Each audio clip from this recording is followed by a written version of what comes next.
పాటించకుండా కాశీవాసం చెయ్యరాదు. ఇవి చెయ్యగలననే దమ్ముంటే చెయ్యి. నిజానికి చెప్పాలి అంటే పెద్ద కష్టమేంది కాదని అనిపిస్తుంది కదా, చాలా సంతోషం. కానీ ఇవి కూడా చెయ్యనివ్వకుండా విఘ్నాలు అంటుకోవచ్చు. దానికోసం ఏం చేయాలో కూడా తర్వాత ప్రక్రియలు చెప్తాడు. మొత్తాన్ని నిజంగా కాశీ మీద ప్రేమ అనేది ఉంటే శివరహస్యంలో చెప్పే కాశీ రహస్యం కంటే గొప్ప విషయాలు ఎక్కడ దొరకవండి. అంత రమ్యంగా చెప్పాడు. స్కాందంలోనూ బ్రహ్మవిత్తు పురాణంలో కూడా కాశీ విషయాలు చాలా చెప్పాడు. అసలు కాశీ గురించి పొగడని గ్రంథం ఉందా?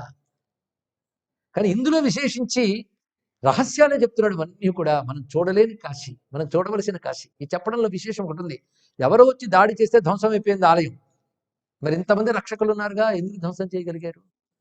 ఈ ప్రశ్నలకు సమాధానం ముందే చెప్పుకున్నాం. వాళ్ళు చేసే స్థూలానికి ఏముందండి, మనం ఒకప్పుడు చెప్పుకున్నా మళ్ళీ చెప్పుకోవచ్చు, తప్పులేదు.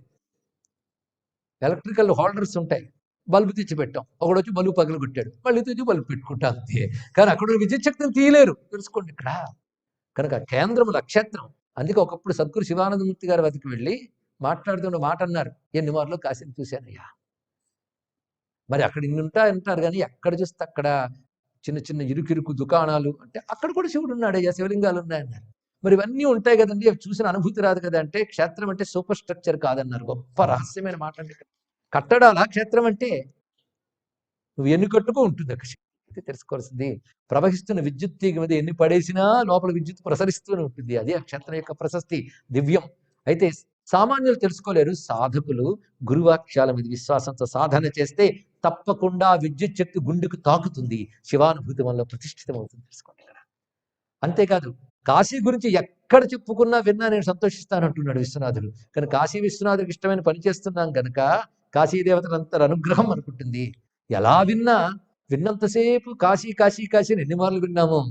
విన్నంతసేపు అక్కడ విశ్వనాథ మందిరం, అక్కడ అన్నపూర్ణ మందిరం అంటే వెళ్ళిన వాడికి చూసిన జ్ఞాపకం వస్తుంది, వెళ్ళని వాడికి వాడుకుంటూ ఏదో ఒక ఊహ వస్తుంది. కనుక ఈ చూసినది వాడు ఊహించిన దానికి అతీతంగా ఉన్నది. అతీతంగా ఉన్నది ఆ చూసిన వాడిని, ఊహించిన వాడిని కూడా అనుగ్రహిస్తుంది. ఇది తెలుసుకుని కాశీ వినండి. ఎన్నో భాగ్యాలు చేసుకున్నాం కనుక శివరహస్యం చెప్పుకుంటున్నాం. ఆ భాగ్య విశేషంగానే కాశీ రహస్యాలన్నీ మనకు వెలికి వస్తున్నాయి. అయితే ఇదే సమయంలో చెప్తున్నాం, ఇద్దరు కొండంత చెప్తే మనం గుప్పెడంత తీసుకు చెప్తున్నాం అని కూడా తెలుసుకోవాలి.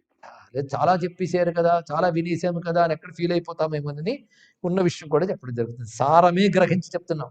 అదే సారమే గ్రహించి చెప్తున్నప్పుడు సావధానంగా వినాలిగా, అందుకు గ్రహించాలి.